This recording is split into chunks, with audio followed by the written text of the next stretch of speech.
अस्सलाम वालेकुम दोस्तों, मेरा नाम है असीम शफकत और आप देख रहे हैं हंसी टीवी।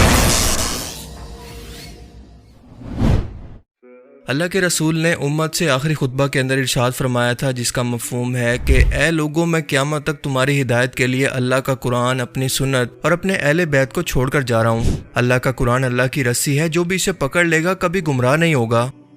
मज़ीद ये कि दीन में नई नई बिदात से बचना, क्योंकि हर बिदत गुमराही है और हर गुमराही जहन्नुम में ले जाने वाली है।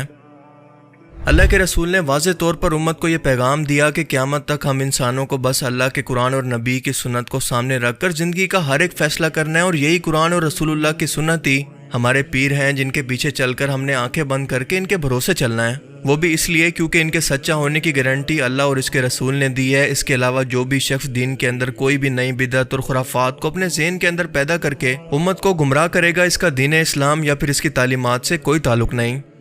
लेकिन हमारी कौम, खसूसन बरसगीर पाको हिंद यानी इंडिया, पाकिस्तान, बांग्लादेश की आवाम क्योंकि एक वक्त के अंदर एक साथ रही है, लिहाजा वो मुसलमान कौम जो कि एक ज़माने के अंदर बनु अब्बास की हुकूमत के अंदर इल्म का मरकज़ या दारुल हिकमा थी, और दुनिया के बड़े बड़े साइंसदान और आलिम बगदाद शहर के अंदर पैदा हुए। लेकिन मंगोलों के बगदाद पर हमले तक ये दुनिया का सबसे बड़ा आलमी मरकज़ था, जिसके बाद आहिस्ता आहिस्ता ये मुसलमान इल्म से दूर होते चले गए, और इसके बाद आने वाले मुसलमान बादशाहों ने जानबूझकर अपनी मुसलमान कौम को इल्म से दूर रखा ताकि ये इनकी गुलामी करते रहें। और इसके बाद अंग्रेज़ों का दौर आया, जब ईस्ट इंडिया कंपनी ने जानबूझकर इस कौम को जाहिल रखा, इन्हें आपस में मुख्तलिफ मसलकों के अंदर बांट दिया ताकि इनका इत्तेहाद टूट जाए और ये आपस में लड़ते मरते रहें। जबकि दूसरी तरफ यूरोप साइंस और टेक्नोलॉजी के मैदान के अंदर दिन ब दिन तरक्की करता चला गया, और ये मुल्क आज के टाइम के बगदाद शहर बन चुके हैं, जो कि मुसलमानों की इल्मी विरासत थी। अब ये सब कुछ बताने का मकसद ये है कि पीरी मुरीदी, दरबार और दीन के अंदर नई नई बिदात, ये सब कुछ दीन से दूरी और जहालत का नतीजा है, जिसकी सज़ा हम लोग आज भी भुगत रहे हैं, और हमारी आने वाली नस्लें भी इसको भुगतेंगी अगर इनको वक्त पर शऊर ना दिया गया। क्योंकि हमारी कौम में पढ़े लिखे जाहिलों की कोई कमी नहीं है, और इसी चीज़ का फ़ायदा उठाकर ये पीर और दरबारों के गद्दी नशीनों ने इसे पेशा बनाकर बेशुमार जायदादें बना ली हैं। इसके अलावा इनका कोई ज़रिया मुआश नहीं है, सिवाय ये कि पीर साहब के बाद इनका बेटा, इसके बाद इनकी औलाद इस कारोबार को संभालेगी, जो कि दिन ब दिन पाकिस्तान के अंदर तो बढ़ता ही जा रहा है। ये इंतहाई सदाबहार, इंतहाई प्रॉफिटेबल और सबसे बढ़कर के इस कारोबार को करने के बाद आपको रिस्पेक्ट भी मिलती है, तो जाहिर है कि कौन इस कारोबार को छोड़ना चाहेगा। ये सिलसिला नस्ल दर नस्ल यूं ही चलता रहेगा, और गरीब मुरीद अपने चंदे लुटाकर पीर साहब की जायदादें बढ़ाते रहेंगे, हालांकि इसका दीन इस्लाम से कोई ताल्लुक नहीं। ये लोग आंखें बंद करके बिना कुरान पढ़े इन लोगों के पीछे चल पड़े हैं, जो कि सीधा इन्हें जहन्नुम की तरफ लेकर जा रहे हैं। मिसाल के तौर पर ये किसी पीर साहब हाजी मोहम्मद नौशाह गंज बख्श का दरबार है, जो कि पाकिस्तान के सूबा पंजाब के शहर मंडी बहाउद्दीन के अंदर मौजूद है, और यहाँ पर हर साल बाकायदा किसी मेले की तरह उर्स मनाया जाता है, जिसके अंदर औरत और मर्द सवाब की नीयत से शिरकत करते हैं। इसके अलावा शिरकिया कवालियों के साथ किसी तवाइफ के डांस की तरह यहाँ पर पैसे लुटाए जाते हैं। लेकिन सबसे हैरत अंगेज नई बिदअत जो इन लोगों ने शुरू की है वो ये है कि यहाँ पर अकीदतमंद अपनी टांगों को एक दरख्त के साथ एक रस्सी पर बांधकर खुद को उल्टा लटका लेते हैं, बिल्कुल किसी चिमकाडर की तरह, और खुद को वजद की कैफियत के अंदर अल्लाह के करीब महसूस करते हैं, जैसा कि आप वीडियो में देख सकते हैं। यानी साथ साथ ये जिम्नास्टिक भी करता रहता है। क्या हमें अल्लाह के रसूल सल्लल्लाहु अलैहि वसल्लम ने दुआएं मांगने और इबादत का ये तरीका सिखाया था?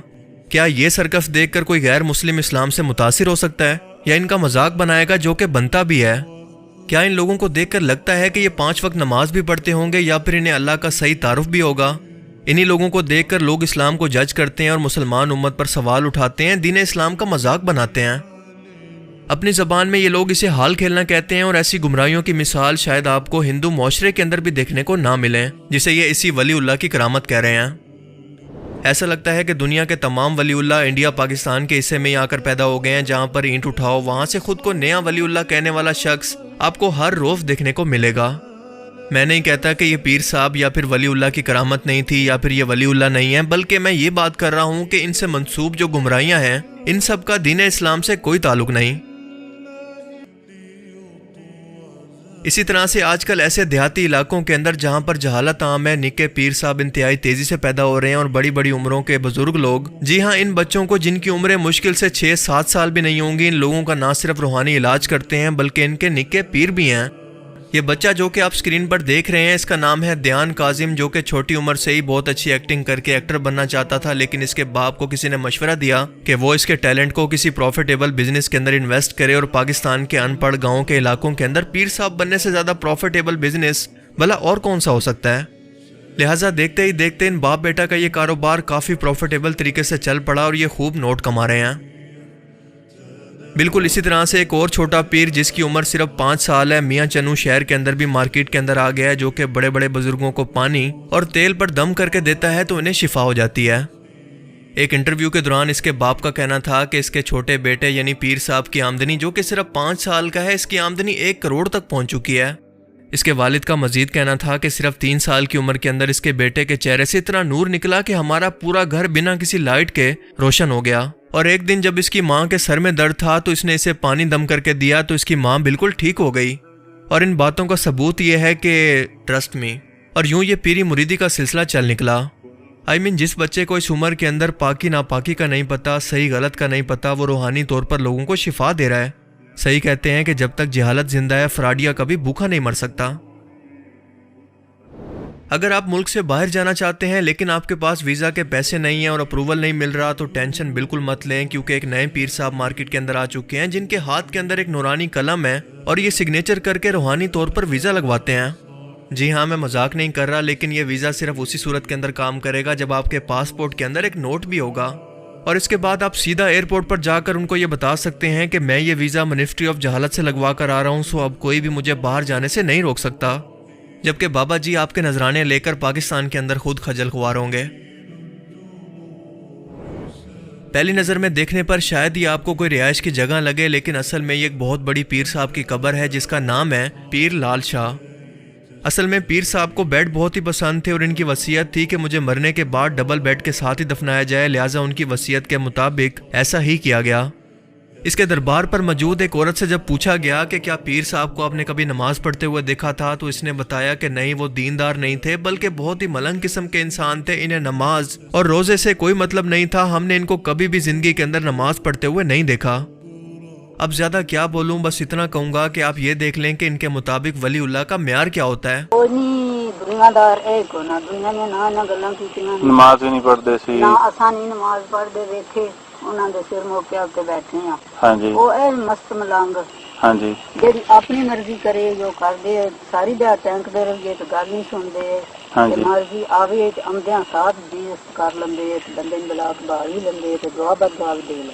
हाँ जी, ते जेडी है नमाज़ां रोज़ियां दी गल्लां नहीं होई ना कौन नहीं आई। ये है मुल्तान शहर के अंदर पीर साइकिल वाली सरकार का दरबार, जो कि साइकिलों के बहुत शौकीन थे और ऐसे लोगों की मन्नतें पूरी किया करते थे जो कि इनके पास नया साइकिल लेकर आया करते। और पीर साहब इस साइकिल के टायरों को आग लगाकर दरख्तों पर लटका दिया करते। क्यों, ये पता नहीं, बस ये इनकी करामत थी।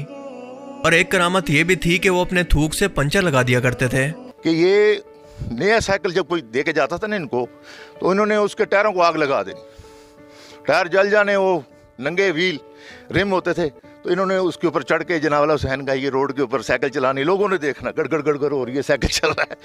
तो फिर ये कि करामत ये भी होती थी कुछ वक्त, यानी कि देखो ना पंचर वाला दौर था, तो आप धूप से भी पंचर लगा कहते थे चलाओ। इससे बड़ा झूठ हमने नहीं सुना। इसके अलावा इस दरबार पर एक नलका भी लगा हुआ है जहाँ पर कपड़े उतार कर बच्चों को नहलाने से बाबा जी की करामत से इन बच्चों की तमाम बीमारियां दूर हो जाती हैं। सबसे पहले मेरी ये दुआ है कि अल्लाह ताला इनकी ज़हनी बीमारी को दूर करे, क्योंकि इन्हीं ज़हनी बीमार लोगों ने दीन को तमाशा बना रखा है। और इन्हीं गुमराह लोगों के बारे में अल्लाह पाक कुरान करीम के अंदर फरमाता है, और जिन लोगों ने अपने दीन को खेल और तमाशा बना रखा है और दुनिया की ज़िंदगी ने इनको धोखे में डाल रखा है, इनसे कुछ काम ना रखो। हाँ, कुरान के ज़रिए इन्हें नसीहत करते रहो ताकि क़यामत के दिन कोई अपने अमाल की सज़ा के अंदर हलाकत में ना डाला जाए। इस क़यामत के रोज़ अल्लाह के सिवा ना कोई दोस्त होगा और ना कोई सिफारिश करने वाला। और अगर हर चीज़ जो कि रूए ज़मीन पर मौजूद है वो मुआवजे के तौर पर देना चाहें तो वो कबूल नहीं होगी। यही लोग हैं कि अपने अमाल के वबाल के अंदर हलाकत के अंदर डाले गए। इनके लिए पीने के लिए खोलता हुआ पानी और दुख देने वाला अजाब है, इसलिए कि वो कुफ्र करते थे। ज़रा गौर करें कि अल्लाह ताला ऐसे लोगों को मुशरिक नहीं बल्कि काफिर कहकर पुकार रहे हैं। फिर फरमाया कि अक्सर लोग जो कि ज़मीन पर आबाद हैं गुमराह हैं, अगर तुम इनका कहना मान लोगे तो वो तुम्हें खुदा का रास्ता भुला देंगे। ये लोग सिर्फ अपने दिमागी ख्यालों के पीछे चलते हैं और नित नए अटकल के तीर चलाते हैं। तुम्हारा परवरदिगार इन लोगों को खूब अच्छी तरह से जानता है जो कि इसके रास्ते से भटके हुए हैं, और उनसे भी वाकिफ़ है जो कि इसके रास्ते पर चल रहे हैं। अब आप और मैं इन लोगों में से किन लोगों के अंदर शामिल हैं, क़यामत के दिन किन लोगों के साथ उठाए जाएंगे, हम अपना एहतसाब खुद कर सकते हैं। अल्लाह ताला हमें समझने की और नेक अमल करने की तौफीक अता फरमाए। आमीन। اگر آپ کو اس ویڈیو سے کچھ نیا جاننے کو ملا تو اسے ضرور لائک کیجئے، اور اب میں ملوں گا آپ سے ایک ایسی ہی نئی انٹرسٹنگ ویڈیو میں. تب تک کے لیے اپنا بہت سا خیال رکھیے گا. Thanks for watching this video. اللہ حافظ.